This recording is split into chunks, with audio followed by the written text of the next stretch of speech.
Welcome back to Hidden Narratives. I'm Grant Sagan with Thomas White, Tyler Sagan, and joined by special guest Brandon Lee today. We'll be discussing Me, Myself, and Irene, released in 2000, directed by Bobby and Peter Farrely, starring Jim Carrey, Renee Zellweger, Chris Cooper, and Robert Forster. A mild-mannered Rhode Island state trooper, Charlie Bailey Gates, develops a split personality, Hank Evans, after years of emotional suppression. Tasked with escorting a woman named Irene Waters across state lines, Charlie and Hank become entangled in a chaotic chase involving corrupt cops, hitmen, and unresolved trauma. So we can, what we'll do from here is just we'll go through the general plot of the movie and just talk about each thing as we get to it. Obviously, we're going to start out with the setup, but before we get into all of that, we'll just talk about what our thoughts were on the movie in general. And since Beely is the special guest, he can go first. What were your thoughts, Beely? Having watched it again for the first time in quite some years, it was surprising what I did not get the first time through, uh, coming out that early on, but definitely something could not be made again now. But just the irreverent Farrely Brothers, as they so do, right up their alley for one of their movies. Yeah, you're not wrong about that, nor are you wrong about the idea that that movie could not be made now. Tyler, what'd you think? It was a movie perfectly encapsulated by its time. I couldn't remember if it was 2000 or like 1999, but it definitely just was around that era. What it definitely took me back to that like time frame of my life. Like I remember going watching this at Lance's house, and just dying laughing. But also, what Beely said, caught a lot of things that definitely missed when I was when I was watching at that age. Um, it's a classic Jim Carrey movie. I was probably at a peak of his powers where I'm not saying it's like a Nolan film where it's like, oh wow, this is a thing, but you just say Jim Carrey is the lead in the movie and that's the event. Like it doesn't really matter what the plot is, you're just showing up to watch Jim Carrey. And I think this is probably one of the upper echelons of one of his movies. So I really enjoyed watching it again last night. Yeah, I agree with you on every front there. Thomas, what were your thoughts? Um, I thought this was one of those movies that was the tail end of the Farrelly brothers making good movies. As a matter of fact, it might be the last good movie that the Farrelly brothers made, unless I'm forgetting one. So I'm thinking Dumb and Dumber, thinking this movie, and I'm running out of other ones because now we're getting into Stuck on Me, Dumb and and Dumber 2. well, I don't even want to talk about that's not a movie. That is a snuff film meant to disappoint and enrage people who liked the original and made to make people hate Jim Carrey and Jeff Daniels.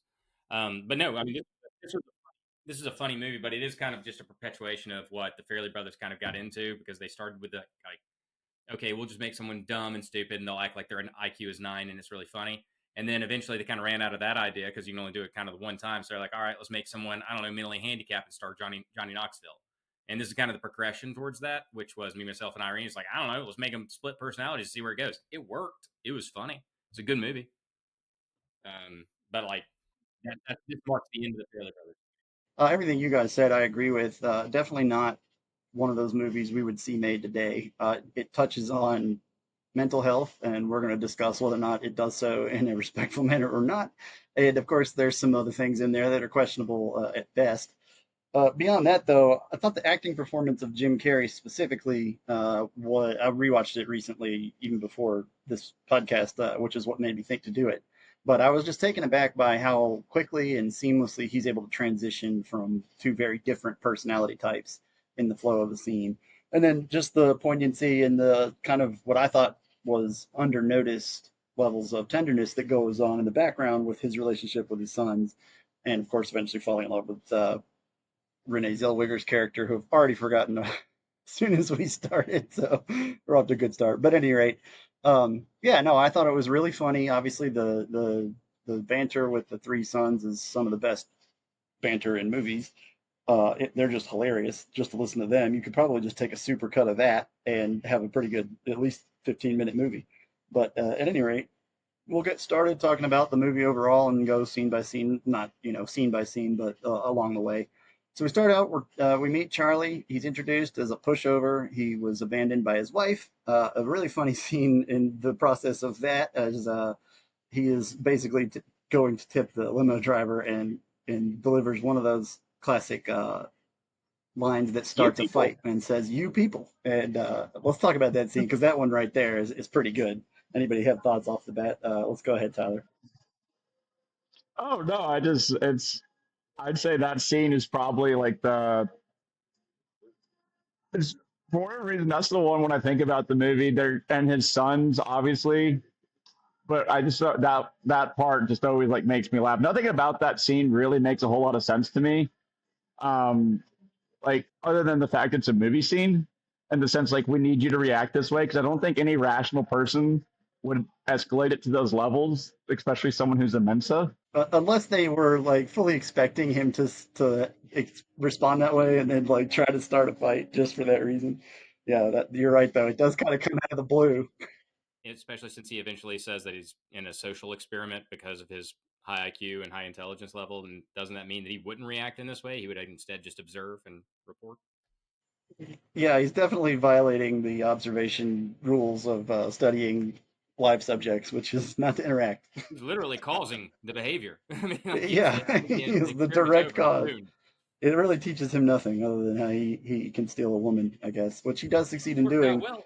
Worked and out well. not before impregnating her with Charlie's children. And as we are quickly shown, he is uh, the father of three very black young babies, which, of course, we celebrate here on this podcast, but it does make for quite a lot of questions at the cookout with the rest of the state troopers, and obviously that is kind of part of driving him crazy. Is you've got people just giving him all kinds of shit regularly because he won't stand up for himself, and then in addition to that, his sons are clearly not his, and he is not dealing with any of this in any kind of constructive way. So he's just bottling it up and bottling it up, and then eventually, after years of humiliation, Hank, his alter ego and very aggressive, emerges, and we get a little taste of that. And unfortunately, he gets a little taste of a local woman breastfeeding her child, which is a scene I am certain they would remove from any script written today. And it is just on its face sexual assault. That said, it is pretty funny just because of the shocking nature of it. But Oh, can we wind it up just a little bit? It was one of the funniest lines when his wife leaves him. He goes, "When you were going to eat well blubber," he was like, "Oh, Oh, I'm she'll gonna be eating forget it. blubber, all right, as soon as I free Willie." Also, can we just real fast, dude, going back to the point where like everyone at the barbecue is thinking it's not his kid, and the first thing I'm thinking is not like whose baby is this. I'm thinking is how did all three of these children avoid dwarfism? And additionally, they are 100% black. They are definitely not mixed race. So it's a scenario where you're wondering how he implanted an already fertilized egg in her. So it Pretty has much. layers. Yeah. Bailey, what'd you There's a think? few things in the script they just didn't bother to close up. That's all I'm saying. Yeah, it's just great to jump straight into the ridiculousness of the movie. Yeah. It starts off with a narrator telling a love story, and then just very quickly just goes to reverence so fast, which was a good way to go if you're gonna have a Yeah, Jim Carrey it movie. is clear from the outset we're not being serious here. Although the Definitely. Farrely Brothers directed Green Book. Did anyone know that? The Farrely Brothers directed Green Book? Did you say Green Book? Yeah, Green Book. The Oscar winner Green Book? Yeah. With Viggo Mortensen driving around Mm-hmm. Mahershala Ali? That's That it. one? That's the one. That was made directly for white people who are over 50? Directed by Peter Farrelly. Wow. Yeah, did not see that coming. So I guess I kind of was wrong earlier. Nah, maybe it's just the brothers together can't do that. Yeah. Oh, you have the Coen brothers. And when they try to do stuff by themselves, it's never really worked. Also, just one thing, I was kind of surprised that his wife like has three baby boys and then just leaves, which obviously that is something that does happen. But I thought they would at least maybe have some scene where it circles back to her or some sort. But she just like leaves the movie and like that's that. I just always thought watching it last night. I just that kind of caught me like, huh, that's definitely a movie where it's like, we're just gonna get rid of this character. She goes off and is literally never heard of or seen of again. And I thought that was kind of an interesting to watch that today versus watching it in 2000. Yeah, that's a good point. She does disappear and is never to be seen or heard from again. I guess maybe they were just trying to use that as further, fodder for why he has this break. Just, not only does she leave him, but she also leaves her boys and abandons him to raise them himself, which, I'm sure is stressful on its own. But The assumption is that she left and never saw him again, but that didn't really have anything to do with the movie story. So there's no reason for her to be in it. She could still very much be a part of their lives. yeah, that's a good point. They don't address it at all. For all we know, they're very close to her. Yeah. I mean, they talk on the phone every day. It does not apply to the whole situation with, their dad losing his mind and being one for. He's a very gentle person. He's a So very we've gentle seen person. yeah. So we've met Charlie, we've met a bit of Hank, and right before we transition to a new character, Hank is returning the newspaper to he's actually retrieving his newspaper from the neighbor who stole it from him and gave it to his wife, who was using it on the John while he was arguing with the neighbor outside, being like, "Hey, you gonna pick up the poop? You gonna stop stealing my paper? What's the deal?" I guarantee you, Beely, you feel the same way as I do. When I see that man dropping or pinching a loaf on the dude's lawn for stealing his newspaper, I think to myself, if only I had the courage. If only Absolutely. I had the Just fucking courage. something about your lawn. Just very protective. Just get the. And also, man, that's my fucking paper. These, do you have any neighbors like that? You kind of daydream about doing that to them, or is everyone in your near neck of the woods all right? No, we're pretty good here now. I used to have a neighbor that would come over. If I'd let my lawn go for 2 weeks, he'd just show up and cut my fucking grass. Which Oh originally I was like, gosh. maybe I don't need to cut my yard anymore. But then after like 2 times, I was like, motherfucker, Yeah, how just dare you? And yeah, I I'd rather mean, you kiss my wife than cut my grass. yeah, Come on no, now. right? I mean, like the first time seemed like a nice gesture. The second time it was like you are crossing the motherfucking line. It's Who aggressive at cuts that another point. man's grass? I mean, it's one Yeah. thing to key his car, but cutting a man's grass is over the line. That He is did just, own a landscape whew. company You're though. on his castle. Well, if he did a good job, I mean, There was layers. I mean, Did you it's hard just to say say. he owned a landscape company? He did. Well, he was just advertising, man. That makes a lot of sense. I don't know But you because would he have thought fell he'd have over. mentioned it to you. I mean, it was a whole dude. I don't even know. That was like 10, 15 years or 12 years ago now. So he's probably dead. Well, at least we know when we get news of the Mobile Register having a story about a man pooping in another man's yard, we'll know exactly who and why. I wouldn't count on that being so narrowed down. Well, that's fair. It could be quite a run. I guess it depends on what you ate that day. You haven't been to Grand Bay, clearly. Yeah. So we've met Charlie and Hank, and then we've been treated to a bit of Hank's anger and rage coming out, which is really just Charlie's rage, as we'll learn eventually. But we cut to meeting Irene. Hold on. Vagisil, aisle five. Vagisil, aisle five. We need a price check on this one immediately. I think she's cooking up some sourdough in there. Oh yeah, it is worth noting that Hank is just completely unchecked and unfiltered. Yeah, tries to start a fight. oh yeah, drown a little girl. I did see something. The scene where the scene where he nurses the woman. Accidentally, he actually latched and she was lactating. So, Mm-hmm. so he And it actually wasn't. got a mouthful and had to like horribly apologize for actually doing what the skit was not supposed to be. Ew. Apparently, yeah, Ah. re- read that on the on the goose of the movie. I do know that the police force of Rhode Island definitely just kind of watched that happen and let it pass. There was no investigation follow up whatsoever. Oh, just one thing about the movie I was just noticing is like I realized for the plot of the movie you have to have people behave this way for the snap to make sense. But it seems like people were just like going out of their ways to be an asshole to him. That was kind of like I realize you have to have that like sort of like extreme case, but just like the guy just like eh, and the girl saying fuck you, like all that stuff. I don't know. I felt like there was just a they were just kind of going out of their way to be assholes. So there's a part of me that was like I know he's having an actual mental breakdown. I get it.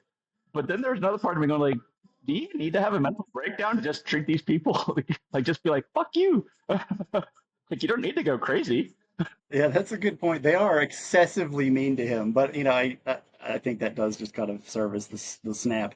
That said, though, I've seen people be that cruel in general to people for no particular reason, and I imagine if you live in a community and you have become the town pushover, and those people have those aggressive tendencies, you just become a mark very quickly. Thomas, what were you saying?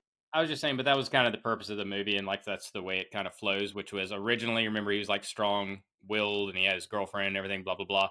And then like he became a pushover, and that became learned behavior of people in the town. They just knew they could get away with anything because he always sucked it up. Most assuredly, him raising his ex-wife's children that are clearly not his, and not even talking about it. I mean, like you can't help but notice, and so therefore, if he does everything you ever tell him to do, you know that's it's not necessarily the cruelty so much as the learned behavior of his own shortcomings and his own weakness after his life is falling apart and crumbling. So when we get to the point where she has then since been arrested in the attempt to flee her mob boss, they sent a couple of agents to bring her into custody. I don't remember exactly what her charges were. Yeah, I was going to ask if anybody remembered right off the top of their head why she was in custody. As I understand it, her ex-boyfriend Dickie, he's part of the mob in some way or another connected, and she had a no-show job at a golf course where she was the greens or the I what was what not I guess she was the Superintendent. pro, not really the pro. Superintendent. Best job Superintendent. ever. There you go. Thank you. Bila, you just watched it. You give the rest of it. But I mean, that was basically the reason is because he called in a false report from some of his connected people, and that's why she kept. Exactly. Yeah. She knew too much, essentially. Honestly, even after watching it last night, I really was not 100% sure what the actual real bad guy's plot line really was. Yeah, they breezed through that. It was about a 30-second explanation in the movie, maybe. At any rate, she's been picked up by the state patrol, and they don't want any part of the nonsense she's involved with. So they're just taking her back to the state she's from, and they decide to let Charlie be the escort here. And he has just been given some medication to deal with his recent mental lapses, and so he's dealing with dry mouth, which only Jim Carrey could make absolutely hilarious. As he is standing in the background, just somehow melting his own face into itself. And I think I laughed harder at that at this point of any part in the movie, just watching him try to drink a glass of water and make a pill. Physical comedian of all time, in my opinion. I think that's definitely the case, especially his face acting, his ability to just contort at any moment into a whole other person is amazing. It feeds in well to the mask, which I caught on YouTube TV the other day, and it's one of those immediate rewatch movies. Like, oh, it's on, I'm watching it. Doesn't matter where it is. You just check in, and it's the same thing there. It's a little more subdued, of course, because he's playing Stanley Ipkiss, and then when he's in the mask, he's wearing a mask. But I don't remember how they made that, but he looked like he was Jim Carrey, so I'm not sure. But yeah, They actually made the special effects budget go down by Jim Carrey being able to morph his face so amazingly during the mask. So they saved like I don't know, like $1 or $2 or something like that. that's worth a couple points on the back end. Yeah, man. Yeah, it's crazy. Oh, also, by the way, it was an outstanding warrant for a hit and run in New York that was called in by her ex-boyfriend Dickie. I looked it up online. That's right. That's right. Good call. So on their way out to take her back to New York, they come across a, an unfortunate prize cow lying in the road. It appears to have been hit by a car. At least that is the deduction that Charlie makes. I'm not sure if I was not paying attention or something, but it seems like the cow is just lying there. So it's completely possible it was just taking a nap on a very quiet country road that isn't clear. But he feels the need to put it out of its misery and unloads at least one clip of bullets into said cow. And it appears to have at least stopped gurgling when they leave the scene. The cow gurgling just took me out last night. It's, like, that Oh yeah. just made me start Yeah. laughing. Just just putting a cow in a headlock chokehold to do something is good enough.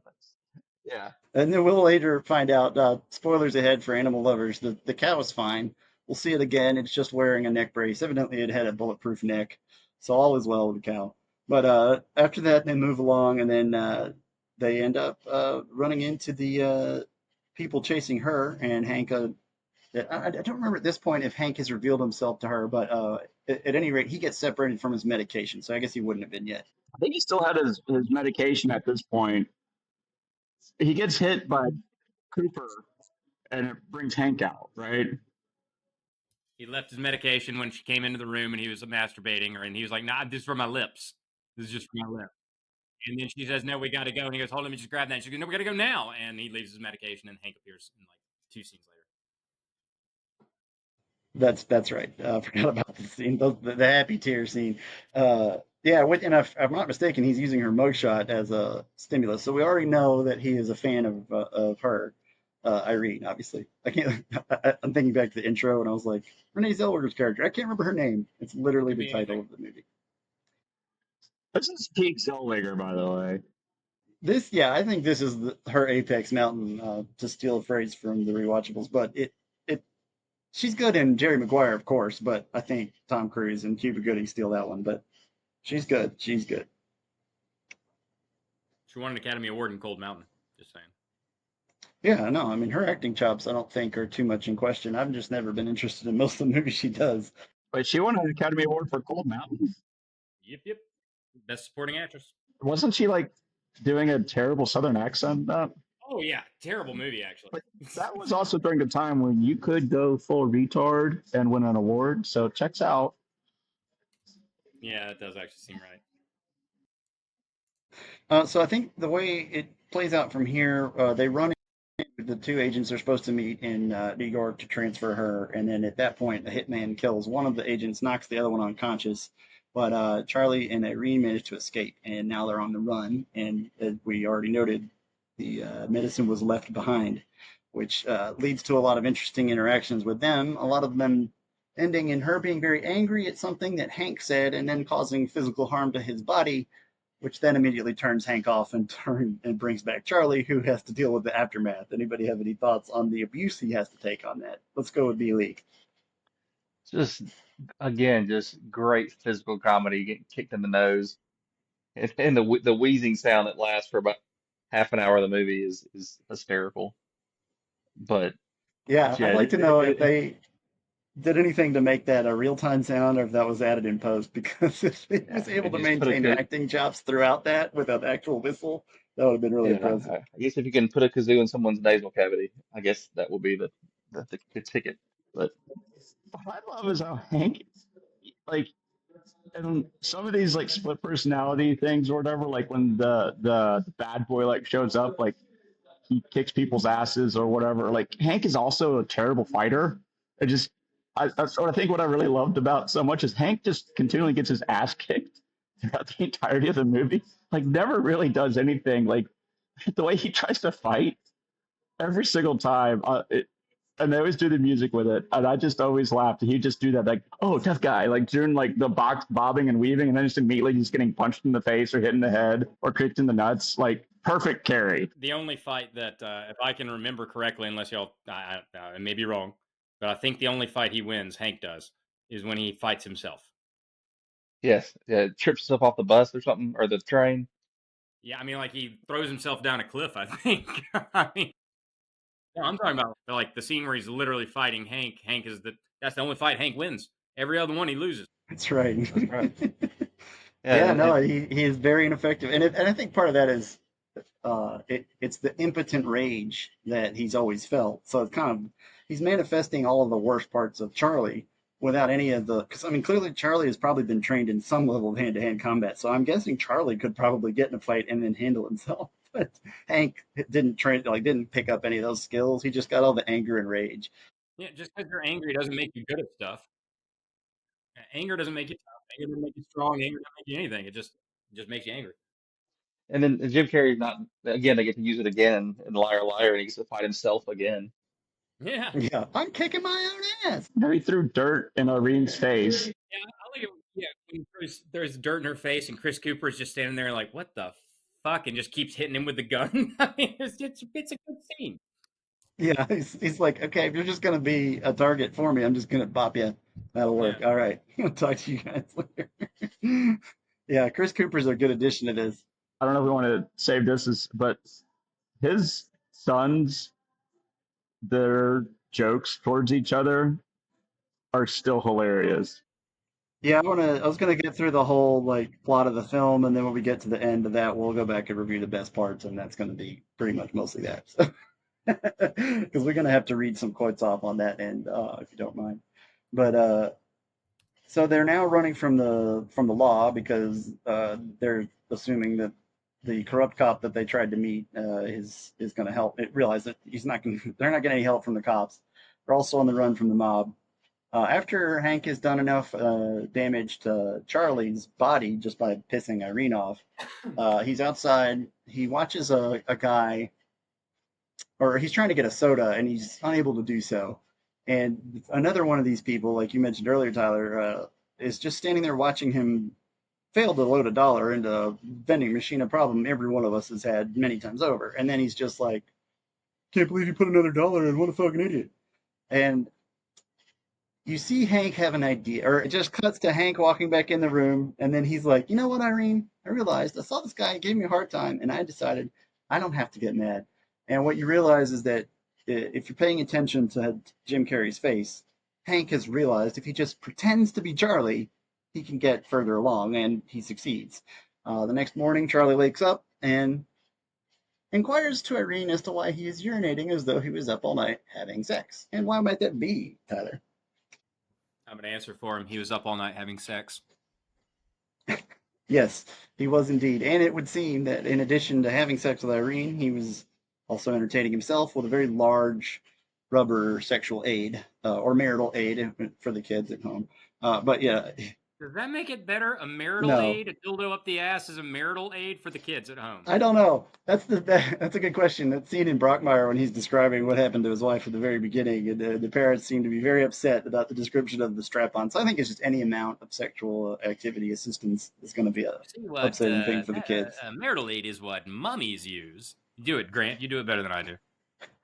A dildo, no, I'm sorry. A strap on is what mommies use to fuck their daddies right in the butthole. There you go. That's probably not the line, but it's close enough. You It's get the not. gist. Whatever. uh, so then that happens. He's now slept with Irene as Hank, and she thought it was Charlie, so that's very confusing for her, I'm sure, and not to mention extremely uncool by Hank. I don't But think then there's a court of eventually, law that can convince anybody to press charges on that guy. I'd like to be the therapist that works on Irene because it's like, so you know, this guy has deep psychological issues, yes, and he can change on a turn of a dime. And you slept with him? I mean, fair, but I just like, I think about it. A lot of her decision making is just as bewildering as Jim Carrey. So it's like, well, you're supposed to be like not a crazy person, but yet your decisions don't make any sense either. I counter that because her previous boyfriend is part of the mob and has literally called her in to get arrested. I mean, she only has one type, which is a really shitty type. Well, it is funny that Hank does nail her personality. He really does. yeah, no, I agree. And the movie wraps up eventually where they're on the run from the cops. They've got all these corrupt cops in the mix, well, at least the one, and so they mob the cops and everybody's chasing after them. Now, what they don't realize is going on in the background is that Hank's or Charlie's three sons are working to rescue them by outsmarting the police, figuring out exactly where they are, where they're going, and how to resolve the thing in the end. In the end, Charlie overcomes his fear. He nullifies Hank. He saves Irene. The corrupt cops are arrested. Irene is exonerated, and we get the end scene with Charlie proposing with the police barricade. So it ends up all is well for everyone involved. Nobody gets kidnapped or killed or anything like that. And it seems as though Hank is removed from the equation, and Charlie gets to be his whole self again. So it's all very wonderful and good at the end. So having said all of that, we should probably start talking about maybe the problems with this movie, and then we'll get into the best parts because I feel like that's where we're going to want to end, especially on the three sons and their addition to the movie.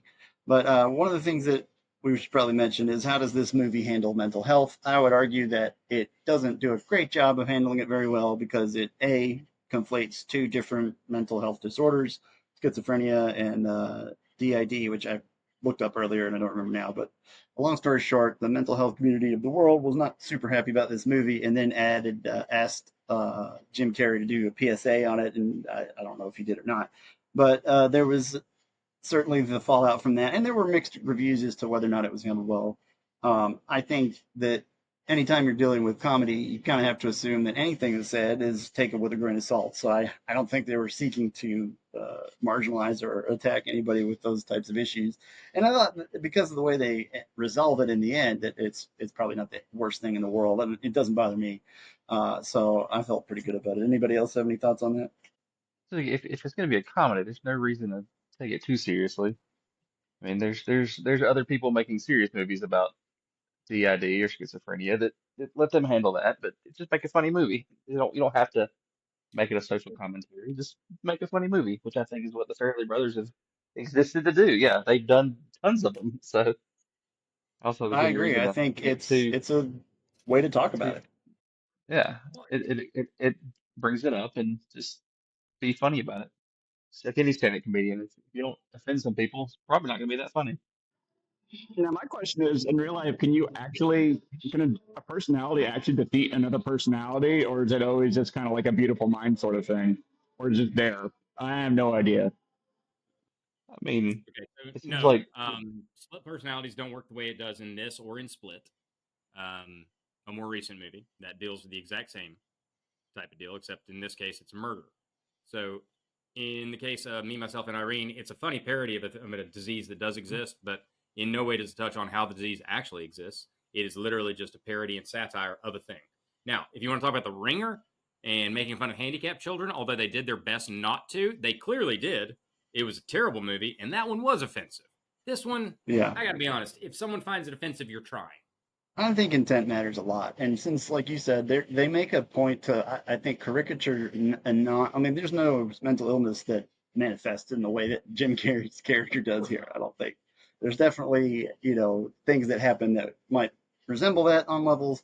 And the only other thing I thought was unfortunate is just the way they. I mean, there's no way to do it in a movie, but the way you take mental health medications is not on again, off again. You wouldn't see those effects take effect right away, and you definitely wouldn't see them stop having an effect that fast. But that's neither here nor there. And it's a 90-minute movie, so obviously you got to make some changes there. I generally agree, though. I think it's comedy, and for the service of the film, and for creating a dynamic where Jim Carrey bounces between two human beings while not changing costumes. He's not playing two people. He's literally playing the same person.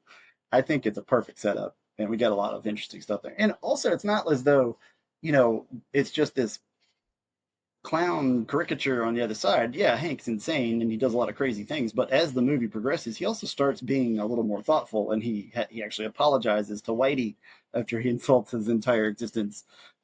He just doesn't know how to feel or act or be because he's just the he's unspent just emotion of he's Charlie. pure rage. He's just a pure rage that was always bottled up.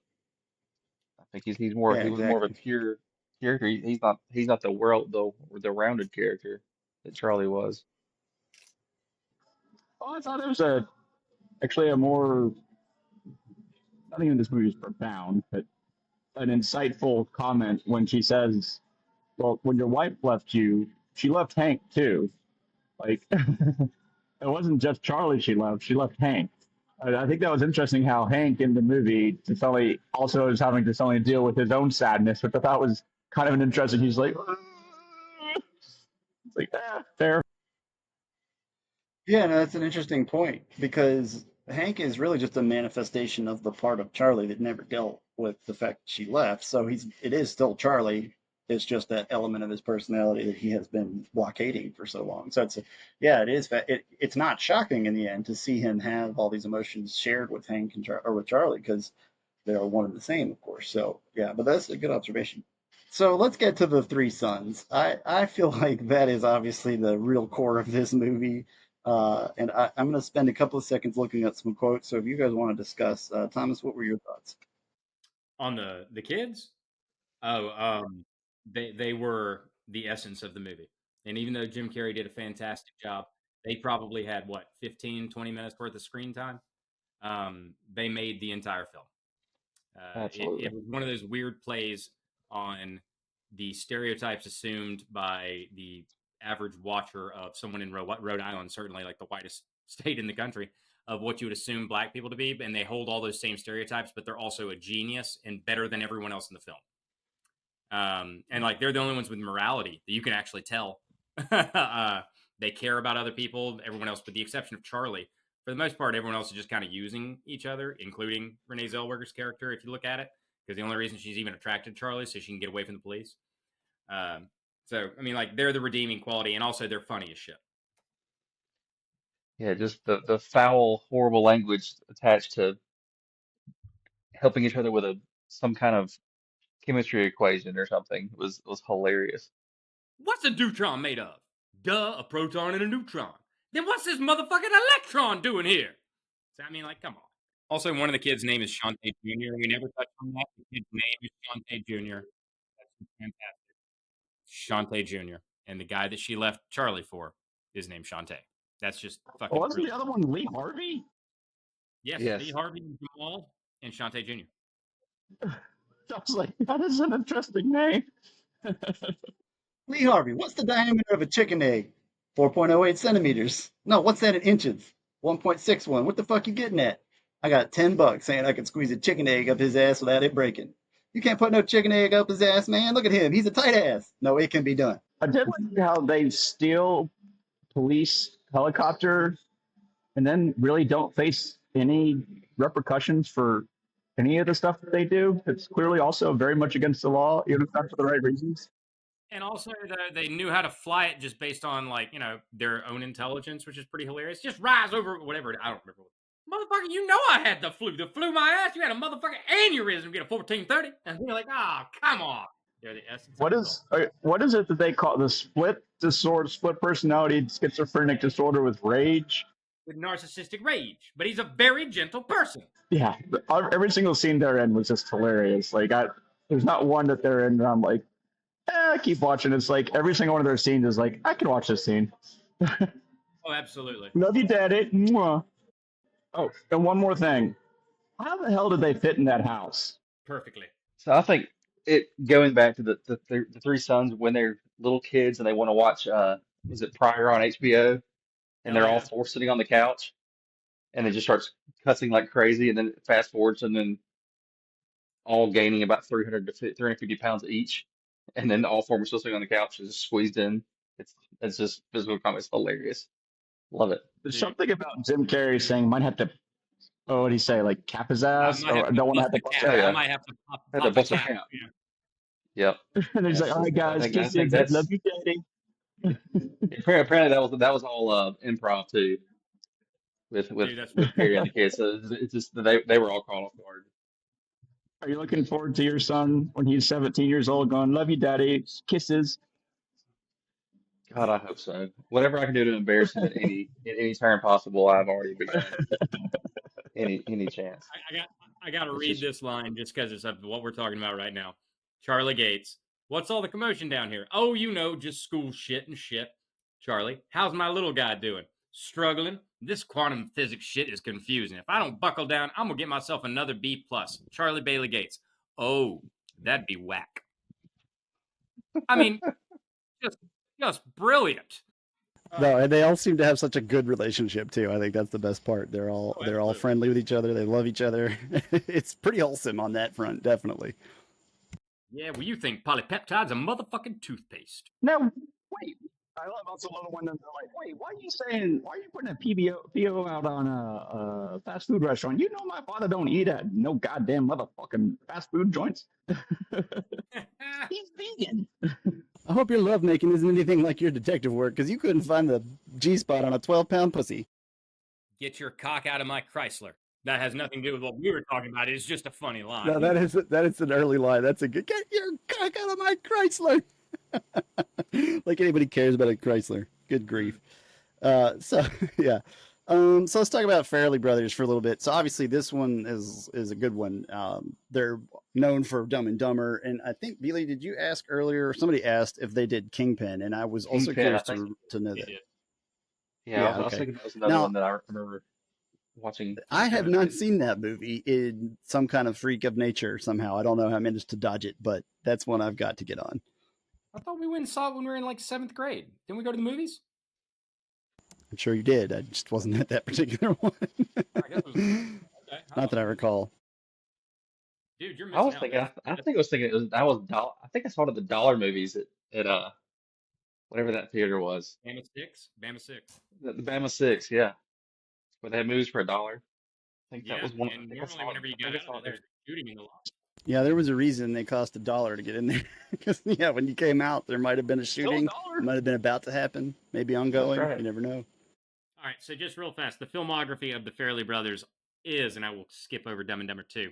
Kingpin, Me, Myself, and Irene, obviously. The Three Stooges, no one ever watched that. Hall Pass, not great. The Greatest Beer Run Ever, don't even know what that is. There's Something About Mary, great. Dumb and Dumber, Osmosis Jones, another failure. Shallow Hal, not great. Outside Providence, underrated movie. Stuck on You, bleh. Green Book, apparently quite good. I never saw it, but won Academy Awards. Fever Pitch with Jimmy Fallon, so we know one of the Fairleys got a very deep blowjob. The Heartbreak Kid, which was really good. The Ringer, which sucks so bad and is kind of offensive in every way possible. And Say It Isn't So, didn't see it. Yeah, in regards to Fever Pitch, Mama Farrelly's boys, they were not neglected. There's no doubt about that. Oh no, he went the full Fallon on that. How do you think that Stephen Colbert got fired, but Jimmy Fallon still has a job?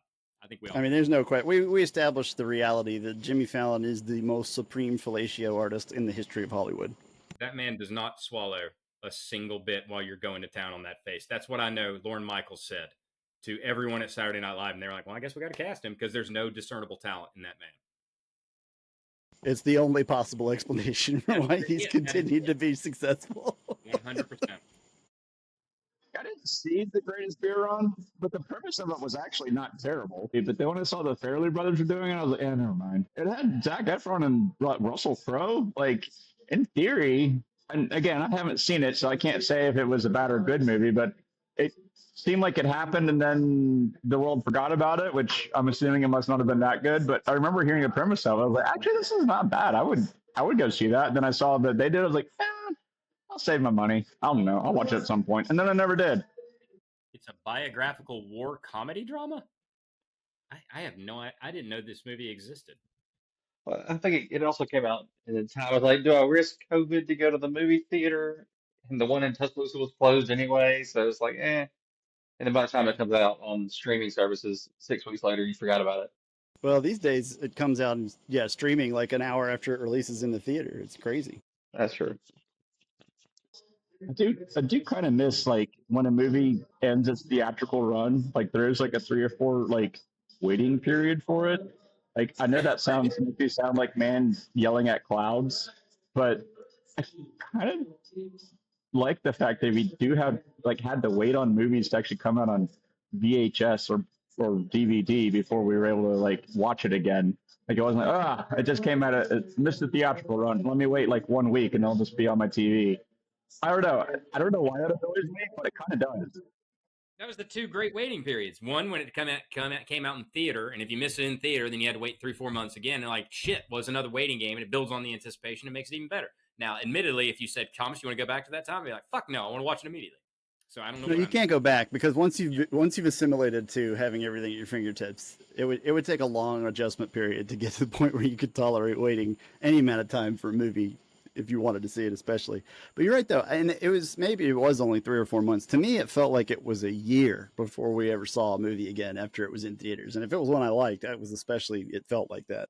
The shows like okay, so like the current like Netflix model where they drop all the episodes at once. I honestly hate that. You gotta realize this is TV shows, but it's just more I don't like having the entire season just dumped on me. Or like, oh, I missed it in theaters. Let me just wait a week. It's already available to rent or buy.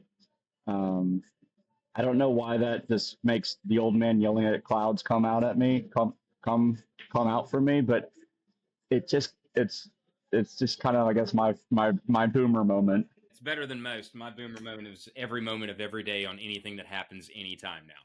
So yeah, you win on that one. But no, I agree, dude. Like one of the great things about like remember when The Office was coming out new, and we'd all get together on a Oh Thursday and go yeah, watch the fucking Office. that Fort was Wayne, great. Entourage. Flight of the Concords. All those were viewing events we all got together and watched. Now I know we can't do that now since we all live in different cities, but I mean that was kind of the whole thing of it. Is like we prepared and we went to it. Now if you tried to do that today, we'd have one night where we'd watch 12 episodes, all get really high, probably pretty hammered if we were back in those days. Wouldn't remember most of it, and then be like, well, moving on to the next show. Yeah, I know I've seen Avatar like 4 times. I could not tell you what that movie's about though. So for that reason, exactly. I still have a vivid memory of Bailey pouring whiskey, which I have to imagine was the cheapest whiskey available, with a Four Loco, and then quickly toppling over in the recliner with his boots on, just giggling. Is that like a I can't Wednesday? believe Four Loco was ever legal at all, much less as long as it was. It was a short but glorious, also dangerous period. Yeah, not supposed to be a mixer.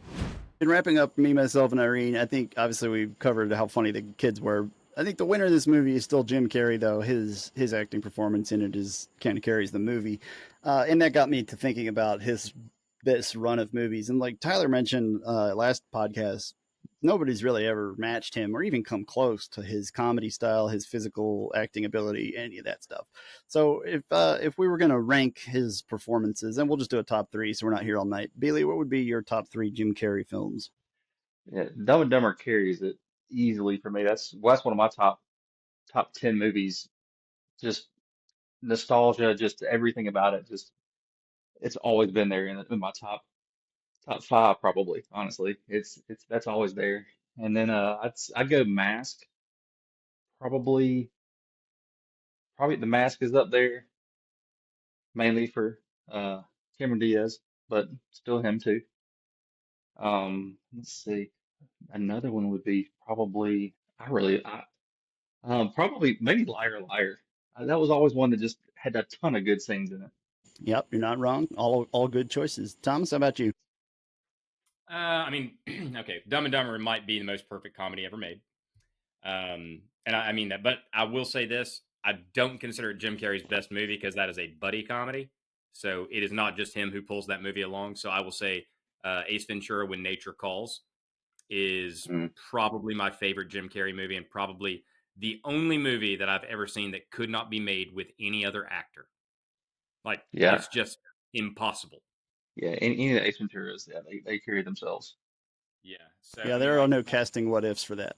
no, I mean it's either that or nothing. So I mean, like between that and then probably as far as like movies that I enjoy that he's in, Liar Liar's got to be right there.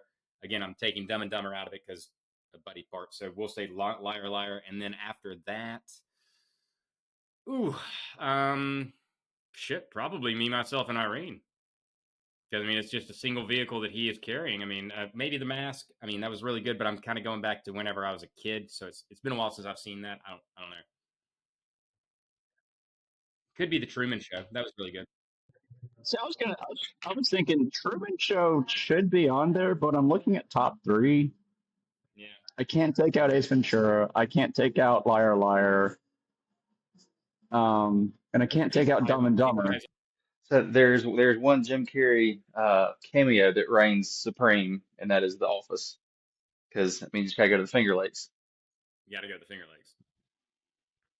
I forgot he did that. I was right. There was like a whole run of comedic actors standing in for Steve Carell there for a minute. That was They're funny. like, we don't know what to Another do. Yeah, I Just get everybody, freak everybody. another very small part that I don't even see it listed on here on his filmography, but it's called High Strung, starring not Bob Odenkirk, but his brother. It's where Jim Carrey's only in it playing the devil like 10 minutes, and of course after he was in Ace Ventura, they popularized and said he was definitely the star. He was not, but really good job in that. Was one of his first films, and I think he was still doing In Living Color at that point. I guess what's interesting about ranking the Jim Carrey movies is you have to kind of consider whether or not you're talking about comedies or not comedies. Because I actually think his best performance is Eternal Sunshine of the Spotless Mind, but that isn't funny at all. So And that is ranked as one of like the best movies ever, but I haven't watched that one in forever. But he did what it's like he went trying to be a serious actor and then it seems like he just like disappeared. And then he showed up again. I guess he ran out of money because he showed up again to be Dr. Robotnik, which those are definitely not like they're obviously not going to be his top movies ever, but he's kind of peak Jim Carrey. Like he's getting back to what Jim Carrey makes Jim Carrey funny, and it's actually the movies are exactly what you think they are, but you're like, why is Jim Carrey here, and why am I laughing? yeah, I know what you mean. But to that end, I think, like I said, I'd probably remove Eternal Sunshine from my list just because it's not a serious, funny movie. at all. And Truman Show, like you said, doesn't fall into the category of comedy, but it's a really good performance. That's a cast performance too, though, because you've got literally people acting as actors. So there's a little bit of layering there. But overall, I thought it was a great movie. I just wouldn't rank it in my top three simply because it doesn't make me laugh. I'd have to say I love Dumb and Dumber. It's probably the best movie, but like you said, Thomas, it's a buddy comedy, and Jeff Daniels deserves his flowers on that just as much. So I probably stick with Liar Liar, Me, Myself, and Irene. Probably Ace Ventura, When Nature Calls as well. Like that's just it's such an insane range of from those three performances alone. Because you've got kind of a straight laced lawyer who is having a midlife crisis. You've got a literal mental issue going on in another movie, and then whatever he's doing in Nature Calls is hard to fathom, but it is worth it all the way through. So, I think you But said people, that you it did was a make a piece of really, art, if I'm really not mistaken. important point earlier about The Mask. It's not so much that that's his best movie, but it did have Cameron Diaz in it in her first movie ever. And we can't just like skip over that. The absolute height of her powers, without question. So, yeah, no, I mean, all in all, you could pick any comedy that Jim Carrey's in, and you're probably going to enjoy it. Maybe, probably like you said, you couldn't cast anybody but Jim Carrey for Ace Ventura, and the rest of them would just be kind of funny, but nowhere near as hilarious. I mean, how many times did you find yourself laughing out loud watching, well, Me, Myself, and Irene, but any of the other ones we listed too? The rhino scene with Ace Ventura, when nature calls, Uh, is top five possibly the scene best ever. scene. Yeah, I mean, like as far as comedy goes, top five, top 10. I mean, easy. Maybe top three, maybe best. Absolutely. Out of pure comedic joy. Is Adam what's it, Sandberg? Uh wait, is that his name? The guy from Andy um Samberg.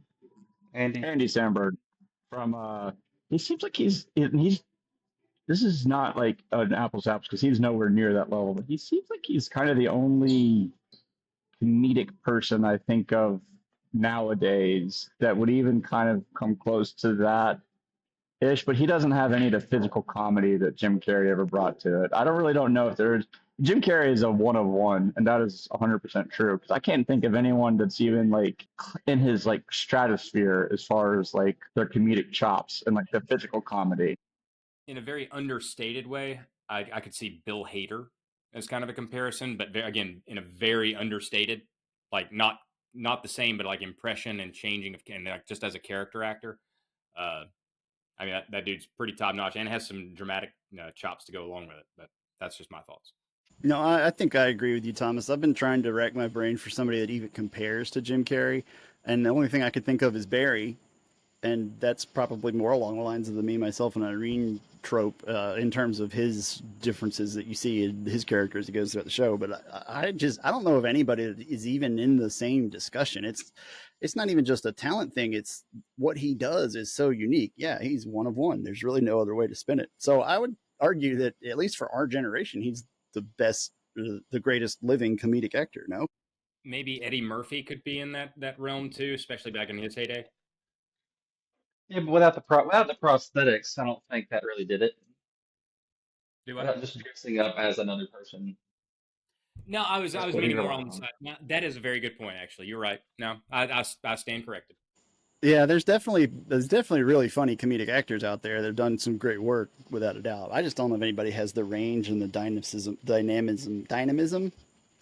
maybe the dynamic range. Not going to work here anymore. Anyway, yeah, I agree. I think he's up there if he's not the best comedic actor of our age. Tyler, go ahead. Well, I was gonna say Jim Carrey is probably one of like five actors that you just put their name on the top of the movie when he's peak Jim Carrey, and that's really all you needed to know to go see the movie. I would say it's Jim Carrey, Tom Hanks, Tom Cruise, um, maybe Brad Pitt. I don't know. I don't know if he's I went to Reddit and they like said Gary Oldman. Gary Oldman is not like that's all you need to see is just Jim Carrey, and you're just going to go see that movie because you don't. That's all you need. You don't need to know the plot. You don't need to know the director or anything like that. You just saw Jim Carrey's in it. Oh, we're going to watch this movie. I feel like it was Tom Hanks, Jim Carrey, Tom Cruise, Peter Sellers. and Yeah, and the peak of their heyday, yeah, I'd say you're right. Well, talk about understated. I mean, that was Peter Sellers in a nutshell. He was the most like intense, subtly understated actor I can remember. I mean, his comedy is another one of one brand, but See, but again, that's that understated part. So again, I can't think of anything over the top like like I mean, like maybe Rowan Atkinson back in like for English people, he was pretty over the top, but he didn't even Yeah. speak. So what are we doing? I, I think it's maybe just those three guys when it's the peak of their powers. You don't need to know anything else about the movie. Tom Cruise, Tom Will Hanks, Ferrell, and Will Ferrell, peak of Will Ferrell's career. Maybe. Yeah. Will Ferrell's in there. Yeah, even if it's a bad movie, you're still gonna watch it. Yeah, I can shit movies know the don't movie's watch it. bad. I'm still gonna watch it. Yeah, I totally. right, like it's like I don't know what this movie is, but it's got Jim Carrey in it. I'm going to give it a shot. exactly. So okay, so we don't think there's anybody that could replace Jim Carrey. Now, is there any movie you can think of, comedy or otherwise, where you would plug Jim Carrey in? And I asked this question because in recently doing Jurassic Park, we covered obviously Ian Malcolm, and apparently, other than Jeff Goldblum, Jim Carrey was also auditioning for that role, and I think he chose to do something else, or they chose Jeff Goldblum instead. But that that I don't know. I'd have to see that. So we'll start with that. Would he work in Jurassic Park? He would not work in Jurassic Park. Not the character of Malcolm. Well, I say that, but I don't. I can't see Jim Carrey being at that point of Jim Carrey's career the way he was. That's I couldn't see him doing that. I think I can only see it if somebody other than Jeff Goldblum had already done the part, because Jeff Goldblum is such a unique one of one type of actor too. Not so much comedic in his roles, although he just has his own comedy. But yeah, it's hard to visualize anybody else being Ian Malcolm, so that probably wouldn't work there. Any other movies that you can think of? What about you, Thomas? The only thing I would say about him being in Jurassic Park couldn't work, wouldn't work, not even a bit. And the reason behind that is Jim Carrey is not a supporting actor. That's a good point, and that's a whole movie of nothing but supporting actors. So that's true. That's fair. And another movie off the top of your head, or do you have one? I'm that. I'm sorry, I don't remember. I was looking at this and I was saying, what other movies could it possibly? Were you asking what other movies? Yeah, just another movie Plug him Jim in Carrey for. could have been plugged into instead of reversing it and trying to replace Jim Carrey. Who could you replace with Jim Carrey? Oh, man. I would have loved to have seen him be DiCaprio's role in The Departed. Oh, I don't know, man. I don't know. Well, but in a weird way, though, you could probably list any performance, and I'd be interested to see Jim Carrey have a run at it. Fucking dumb. Yeah. It's just awful. No. That was good. Come back to me. I'll try to think of something. Yeah, I can't. No, I'm I drawing a can't think of blank. I really can't think of anything. I just had an idea. It's not for a movie, but if they ever do the newsroom again and they bring Jeff Daniels back to play Will McAvoy, they should bring Jim Carrey in as like the other on-air personality who's all about, the morning stuff, just a really obnoxious, brash, and just watch them go back to work as a duo again. Now that's obviously not a comedy either, but that would be an If we interesting could make that dynamic. a different movie and or a different show and not that, like where they're just competing anchors, that'd be fun. But don't ruin the newsroom. Jim Carrey thing. Yeah, but yeah, as them opposing would be good. I guess along those lines, 40-year-old virgin actually seems like I don't know if Carrey would have been too well known of an actor at the point. I don't think it necessarily would have played, but just the movie in and of itself might have been funny. But I think Steve Carell was kind of like perfect for 40-year-old virgin and just like his deadpan way of playing it. I think Jim Carrey would have not been able to like hold himself back. But I'm also sitting there thinking of the waxing scene in 40-year-old virgin and just would love to have seen a Jim Carrey version of that. Yeah. Well, that brings up an interesting point and a movie I completely forgot about. But we've talked about who was comparable to Jim Carrey, and we didn't mention Steve Carell. I don't know that he's quite in the same league, but he had a pretty wide range as well. And they were both in Bruce Almighty, and their comedic timing together was very funny, I thought. They were very good. Absolutely.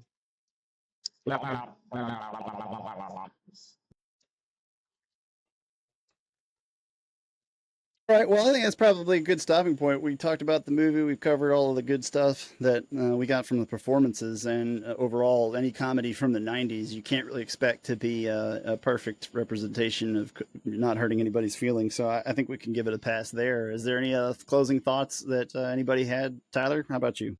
This is the only movie or show that I can think of that somehow was the inverse, where the lead characters, the house, like I'm still thinking about how they were all fitting in the house and how small the house was. It still bothers me. Versus like the inverse was the show Friends, where they were somehow living in a huge ass apartment and none of them had real jobs. The people who actually lived in the house, like that was like $1 million apartment. Like there's something about that house that's going to keep bothering me. And also like nothing about the resolution was the resolution was peak like 90s. I know it was made in 2000, but it's like, hey, so I guess we defeated the bad guys and we're going to get married now and everything's happily ever after. And I was like, okay. And they just went with it. I was like, yeah, whatever. But as far as the actual movie goes, it still makes me laugh. And I think at the end of the day, that's really the only thing that matters with these movies. So that's my piece on it. Agreed. Thomas, how about you? Closing thoughts on the movie. Again, one of the better performances of Jim Carrey, kind of the end of the Farrely Brothers being at all relevant. In also just looking through their filmography, I can't help but notice that most of it's just like Green Book and other ones that may have had a little bit of decency to it. It wasn't actually a collaboration. It was just like Peter Farrelly. But no, I mean, like the essence of the movie to me was probably the kids. Honestly, I mean, obviously it's carried by the main character. He does a great job. He is funny as always. He's doing his whole shtick, which was so popular back in those days. But that was the subversive element that you were expecting one thing and you got something completely different. Although, again, I would like to maintain the number one question we should all be asking is how out of 3 children did any of them, just all of them, how did they avoid dwarfism? It is a gaping plot hole. The odds of that happening, pretty fucking slim. I think it's like 15%. I mean, I agree, but that still seems like not the weirdest part of their lineage. But yeah, that's definitely a concern. Totally. All right, Beely, what do you think? I think it was just a great example of a comedy. That's just that's all it is. It's just a funny movie. There's no underlying wholesome meanings behind it. Just be funny. Don't don't worry about anything. And I think a lot of it stems from things you can't make today are funny. Like you go back and watch it again, and yes, are you watching it at home by yourself because you don't want anybody to know that you're laughing at it? Maybe, but it's Oh no, just no, it's simple. I disagree. I think everyone could watch this movie and still laugh at it. Yeah, this one in particular, yes, Yeah. yes. I think this one was so off the cuff and so just blatantly irreverent that they went over the top with it. So it's much easier. But other movies that similar you can't make like Tropic Thunder. It's kind of like, ooh yeah, ooh, can't make that joke. That's what I'm talking Speaking about. of Tropic Thunder, could we do Tropic Thunder for our next movie? Yes, we're doing Tropic Thunder at some point, so we might as well do it next because Beely and Thomas have a great Tropic Thunder story. We'll get into that when we do Tropic Thunder. Beely, I should ask, can you do more of these? Is this something you would be interested in joining in on? Yeah, yeah, absolutely. Should be no problem. All right, well, we'll keep it simple, and since we're already on next week's movie, we'll just call it Tropic Thunder, and we're good. And we probably don't even need to rewatch it because I'm pretty sure all of us have memorized every word of that movie, Absolutely. so that'll be Yeah, a fun ride. Where's my fucking coffee? I've owned a copy for years, so yes. Actually, now I think I have 2 copies of that movie. I have We don't even need to go over the movie next week. We can just quote lines to each other. And I think that's perfect. All right, so it's settled. We're going to do a full reenactment of all of Tropic Thunder, word for word, including the director's cut, in which none of us will be dropping character until that is dropped. Thanks for being on, guys, and we'll see everybody next week for Tropic Thunder.